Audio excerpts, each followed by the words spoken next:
Well, howdy everyone. I did a video a while back about how to grow vegetables in a closet, and I promised I would show you how my drip system works. So this is a closet drip system for vegetables. It's a recirculating hydroponic system that uses top feed drip irrigation. It's not that hard to build, and I want to tell you a little bit about it and show you how to build one for yourself. So first thing is drip irrigation from the top works great, can be automated so that you don't have to go in and water, and all you really need to do is fill the reservoir with nutrients and monitor the level, make sure it doesn't go down too far because plants can drink quite a bit.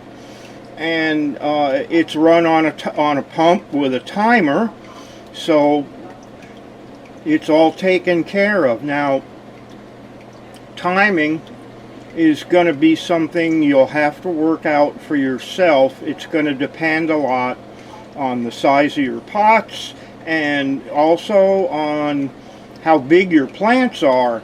So these pots here are 2.5 gallons. They're filled with grow stones. Grow stones are not being made anymore. For a while there was a company called Buddy Stones that was making them, and they seem to have disappeared off Amazon. But if you can get these, I would recommend it. Because this is hydroponics, you want to use an inert media. That means grow stones, or you can get Hydroton. Those are like little clay balls that have been oven fired, and they work pretty good. The grow stones work a little better because they're a little bit more porous, and so they hold a little bit more water. But Hydroton will work fine. You just have to remember to wash it before you use it, because there'll be a lot of red dust and stuff inside, and so don't forget to do that. So as I said, you have a reservoir down low, and I am using a 15-gallon, it's actually 20-gallon utility tub that I got from Home Depot for about $13. It really holds more like 15, but it's plenty big enough. It's about 2 foot by 3 foot by about 8 inches high, and so it's low. Okay, so I don't know if I'm going to be able to show you this. It's kind of dark down here, but we're in my reservoir. This is the pump I use, and it is connected here with a T up above, and I can't get that, but there are 2 tubes running from it.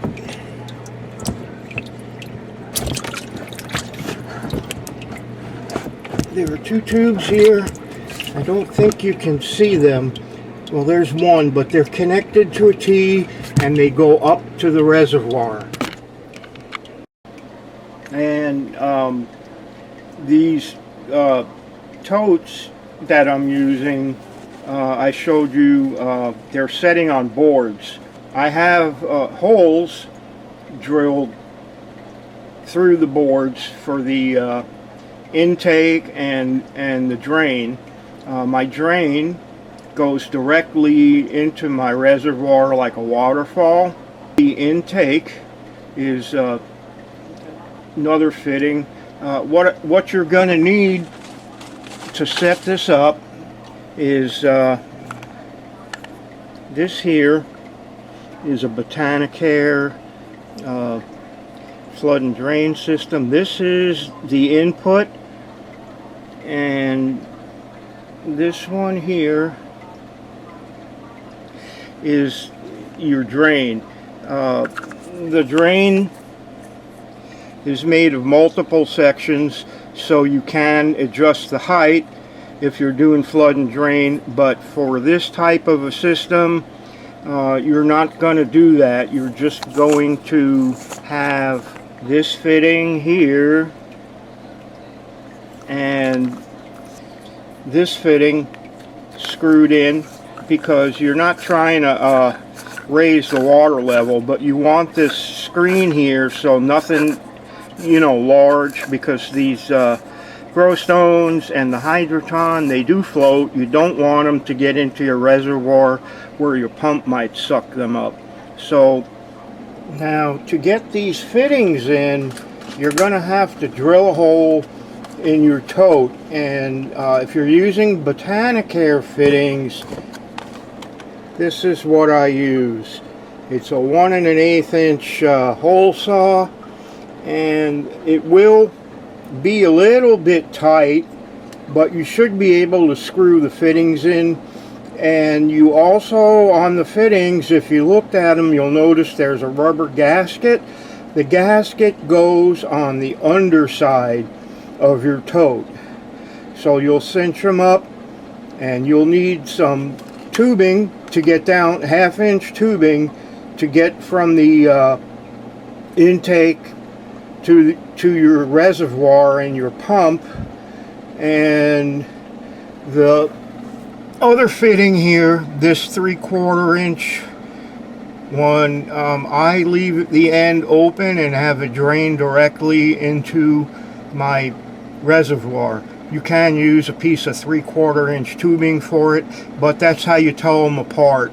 The drain fitting is 3/4 inch on the bottom, and the intake fitting is 1/2 inch. And you are going to need, like I said, you're going to run a 1/2 inch standpipe, and you're going to use 1/2 inch slip to 1/2 inch male for the manifold.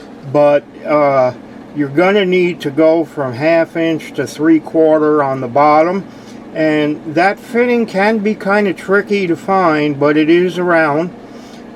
You might also go with 3/4 inch male to slip and put an 1/2 inch adapter in, but that's the hardest part of hooking this up, in my opinion, is just getting a fitting to go from 3/4 to 1/2 inch. So if you can handle that, you can handle anything here. And in the reservoir itself, I have a pump like this. This is a Echo Plus 396 gallon per hour pump. It doesn't really put out that much, but it works very well in this system, and you can run 2 totes with it. I have 2 totes in here, and I also I customized this. This is a 90-degree street elbow and a little short piece of 1/2 inch tubing, and what I do is screw it into the end, and that allows this to get water from the very bottom of the reservoir. So when you want to empty your reservoir, you can pretty much drain it with the pump that you're using. And yeah, so anyway, the heart of the system is this manifold here. This is a Fluoroflex manifold. It's a open flow. They do make some that have stuff inside to regulate the flow, but you don't want that. You want the open flow version of this, and you also want to use this Fluoroflex tubing because it's very flexible. Now, the thing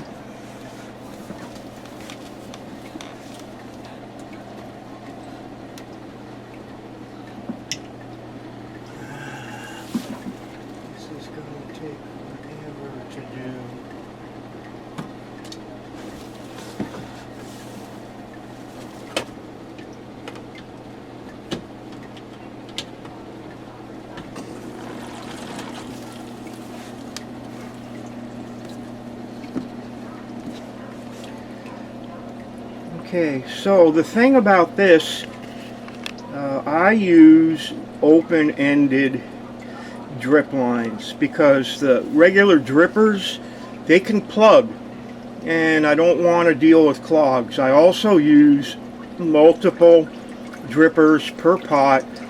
In this one there's 3 in the first 2 and 2 in the back 2. There's 8 lines on a manifold, and you want more than one drip line just in case one should get clogged. Your plants will still get watered. Watering times are gonna, like I said, will depend on the size of your pot, the size of your plant, and what you're using for grow media. If you're using Hydroton or grow stones, your plants are going to need to be watered fairly frequently because they don't hold a whole lot of water for very long. So in here, I usually run about 5 minutes on, and then I run about 3 hours or 4 hours in between waterings, just depending on the plants. My reservoir is pretty low, so the flow on these is kind of diminishing, but ordinarily it's pretty constant. Like I said, you have the 2 fittings in here. You have a 3/4 inch fitting down at the base of this, and you have to reduce it to a 1/2 inch.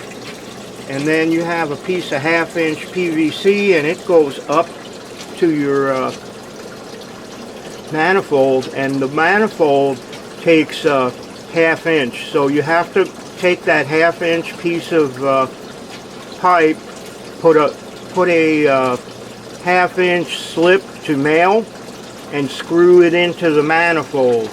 Then there is, in the corner here, I think you can see it, there's a, yeah, there it is, there's a drain. And I already explained what the waffle grid is in my other video.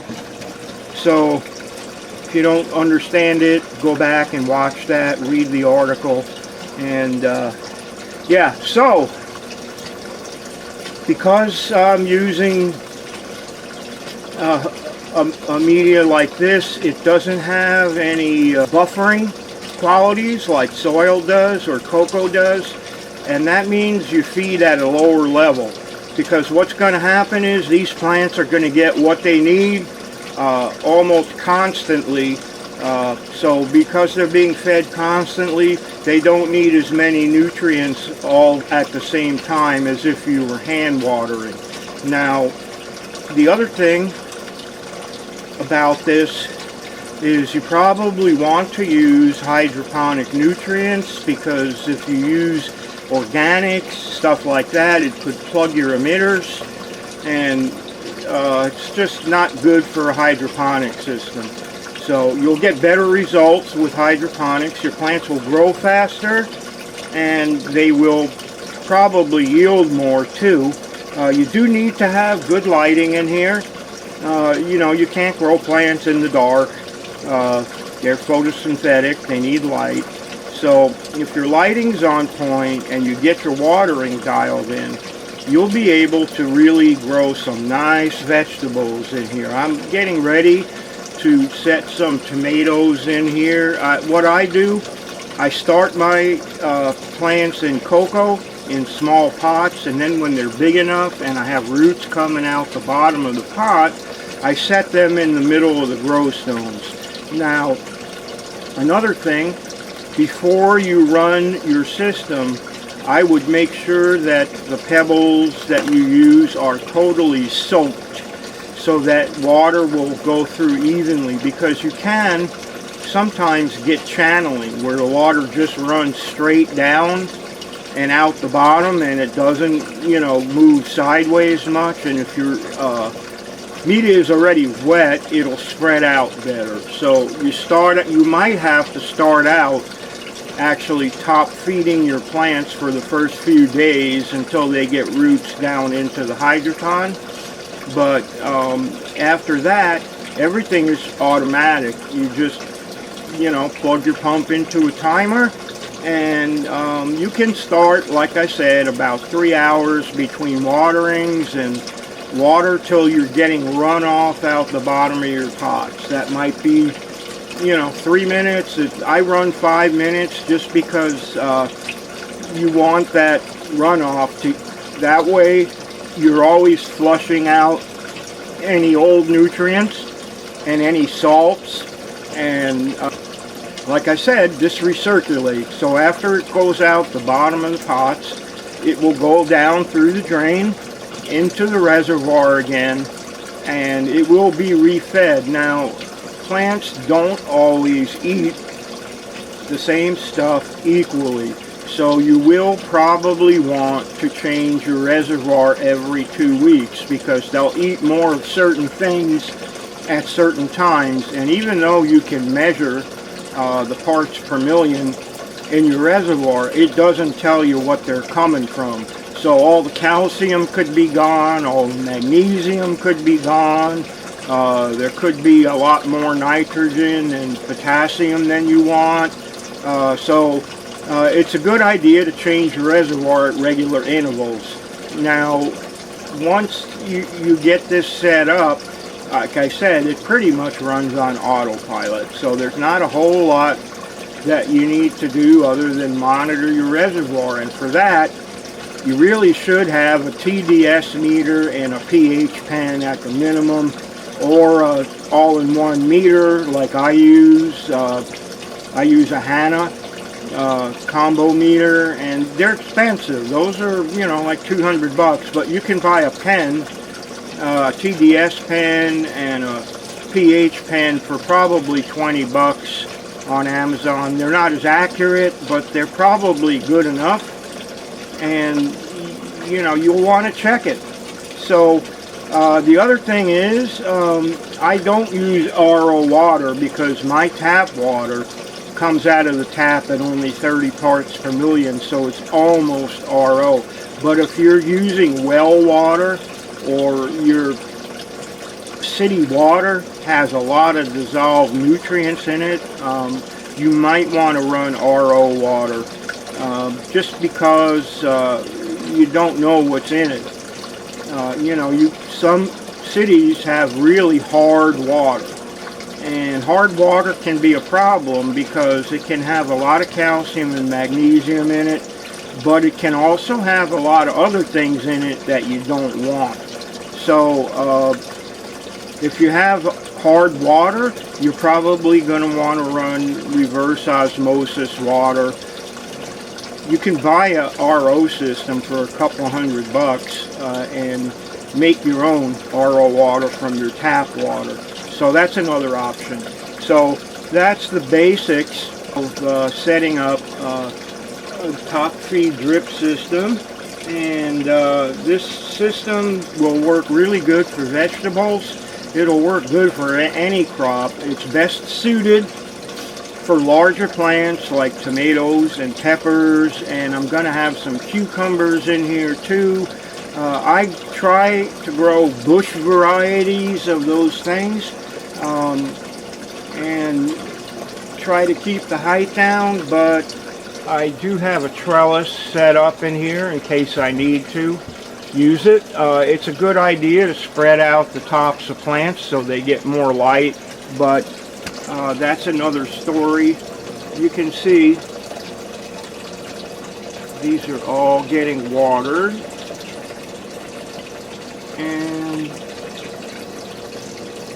I'll come back and update this when I have some plants in here, and that'll give you a better idea of how it works. But in the meantime, if you have a closet and you don't want to hand water, you can set up a drip system for your vegetables, and they will thank you for it, because plants are a lot like people. They get habitual. They want their feed and their water at the same time every day, just like you want to eat lunch at noon every day. And they do better when they get it consistently and at the same time every day. So this is a great system. It doesn't cost a whole lot to set up, and I think you'll be happy with it. So till I see you again, take care, and don't forget to keep it green. All right, bye-bye.